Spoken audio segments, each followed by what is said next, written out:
Amy and I wanted to go on one last road trip before we had the baby.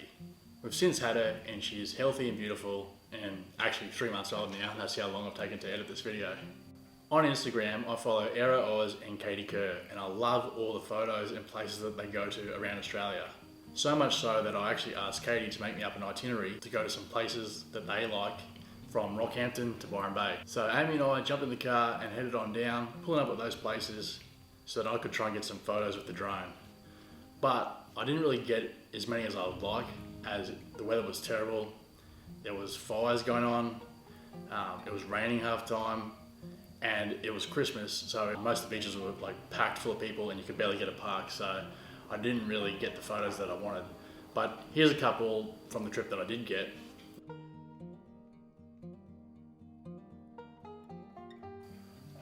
But all in all, it was still a pretty good trip, although Amy might disagree, as she was about 8 months pregnant and it was 45 degrees and I was dragging her all over the places to try and take these photos.